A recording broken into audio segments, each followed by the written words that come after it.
السلام علیکم ورحمۃ اللہ وبرکاتہ۔ رمضان کا آخری عشرہ شروع ہو چکا ہے اور رمضان کے آخری عشرے میں ہمیں خوب جم کر عبادت کرنا چاہیے۔ آج میں آپ لوگوں کو بتانے جا رہی ہوں کہ رسول اللہ صلی اللہ علیہ وسلم رمضان کے آخری عشرے میں 5 کام بہت اہتمام سے کیا کرتے تھے۔ میرے عزیز بھائیوں، میری بہنوں، رمضان کا مہینہ یہ تمام مہینوں کا سردار ہے اور رمضان کا مہینہ یہ بڑی فضیلتوں برکتوں والا مہینہ ہے، لیکن رمضان کے مہینے میں بھی رمضان کا آخری عشرہ اس کی فضیلت اور زیادہ بڑی ہو جاتی ہے۔ اسی لیے رسول اللہ صلی اللہ علیہ وسلم ویسے تو پورے رمضان خوب عبادت کیا کرتے تھے، لیکن رمضان کے آخری عشرے میں حضور صلی اللہ علیہ وسلم کی عبادتیں بڑھ جاتی تھیں۔ اور 5 کام ہیں جن کی ہمیں خوب رمضان کے مہینے میں کثرت کرنا چاہیے۔ وہ 5 کام کون کون سے ہیں، آئیے جانتے ہیں۔ نمبر 1، رسول اللہ صلی اللہ علیہ وسلم ویسے تو پورے رمضان کی راتوں میں عبادت خوب کیا کرتے تھے، لیکن رمضان کے آخری عشرے میں حضور الصلاۃ والسلام کی عبادت رات میں اور بڑھ جاتی تھی۔ حضرت عائشہ صدیقہ رضی اللہ تعالیٰ عنہ فرماتی ہیں کہ حضور علیہ الصلاۃ والسلام کو میں نے رمضان کے آخری عشرے کی راتوں میں پورا قرآن مجید ایک رات میں مکمل کرتے ہوئے دیکھا ہے۔ ایسا میں نے کسی اور رات میں نہیں دیکھا۔ ایک رات میں حضور علیہ الصلاۃ والسلام پورا قرآن مجید مکمل کر لیا کرتے تھے۔ پوری رات قرآن مجید کی تلاوت فرمایا کرتے تھے، آرام بالکل ختم۔ پوری رات حضور علیہ الصلاۃ والسلام بستر پر تشریف نہیں لاتے تھے کہ تھوڑا سا بھی آرام کر لیں۔ پوری رات عبادت چل رہی ہے، کسی دن پوری رات نمازیں پڑھی جا رہی ہیں، کسی دن پوری رات اللہ کی یاد میں گزارا جا رہا ہے، قرآن مجید کی خوب تلاوت کی جا رہی ہے۔ تو پوری رات عبادت کرنے کا معمول حضور علیہ الصلاۃ والسلام کا رمضان کے آخری عشرے میں تھا۔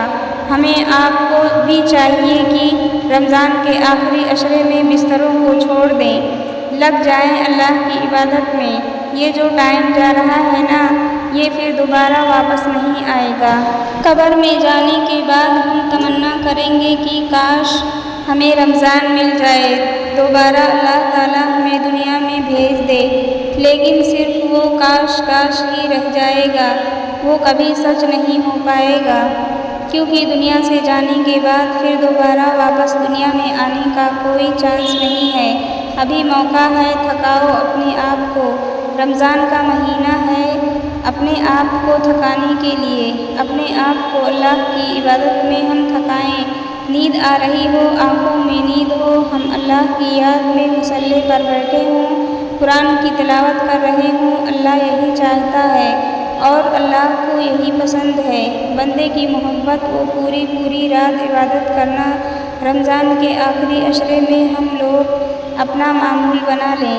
اتنی طاقت نہیں ہے، چلو پوری رات نہیں کر سکتے تو جتنی اپنی حیثیت ہو، جتنی اپنی طاقت ہو، 4 گھنٹے 2 گھنٹے رمضان کے آخری عشرے کی جو راتیں ہیں یہ بہت ہی اہم ہیں۔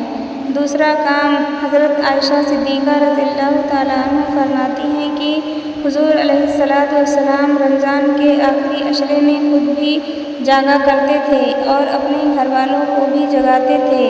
تو اپنے گھر والوں کو بھی جگانا ہے، ایسا نہیں ہے کہ بس آپ عبادت کیے جا رہے ہو، بیوی سو رہی ہے، آپ کی فیملی سو رہی ہے، اپنی فیملی کو بھی جگانا ہے۔ امی کو جگاؤ، بہن کو جگاؤ، گھر کے جو بڑے ہیں وہ خود بھی جاگے اور اپنے گھر والوں کو بھی جگائیں۔ کہاں بھئی، رمضان کا آخری عشرہ چل رہا ہے، جاگو۔ حضور علیہ الصلاۃ والسلام ویسے تو عام دنوں میں کبھی اپنے گھر والوں کو رات میں تہجد کے لیے جگا دیا، کبھی نہیں جگایا، لیکن رمضان کے آخری عشرے میں گھر والوں کو جگاتے تھے۔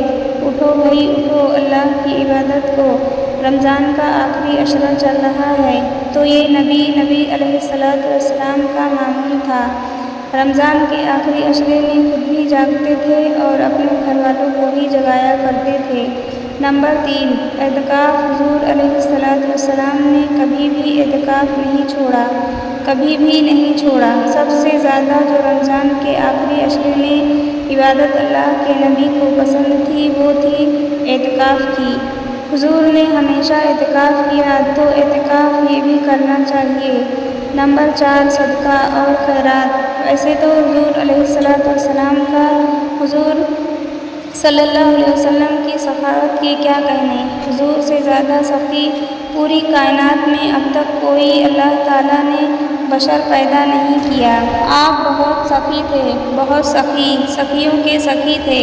حضور جو ہوتا تھا دے دیا کرتے تھے، لیکن رمضان کے مہینے میں اور رمضان کے آخری عشرے میں حضور علیہ السلام کی یہ سخاوت جو ہے نا بہت ہائی لیول پر پہنچ جاتی تھی۔ اسی لیے ہمیں بھی چاہیے کہ رمضان کے آخری عشرے میں ہم خوب صدقہ و خیرات کریں۔ 5واں جو عمل ہے وہ دعاؤں کا اہتمام ہے۔ رمضان کے آخری عشرے میں دعاؤں کا خوب اہتمام کریں۔ دعائیں خوب اللہ سے مانگیں۔ دعاؤں میں بالکل بھی کنجوسی نہیں ہونا چاہیے۔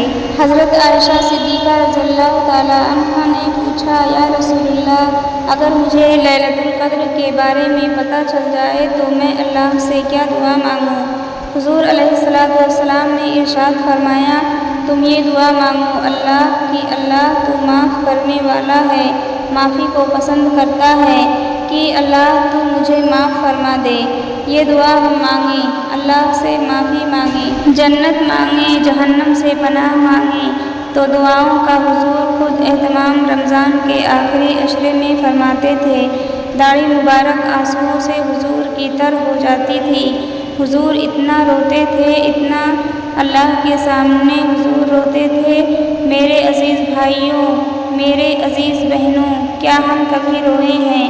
ہماری آنکھ سے تو اللہ کے سامنے آنسو ہی نہیں نکلتا ہے، دل سخت ہو گئے ہمارے۔ اسی لیے اللہ کے سامنے رونا شروع کیجیے اور رمضان کے آخری عشرے میں بہائیے آنسو اللہ کے سامنے۔ اللہ کو بندے کا رونا بہت پسند ہے۔ تو یہ 5 اعمال ہیں جو رمضان کے آخری عشرے میں ہمیں خاص طور پر کرنا چاہیے۔ اس کے لیے کچھ شیئر کریں، دوسروں تک پہنچائیں۔ السلام علیکم ورحمۃ اللہ وبرکاتہ۔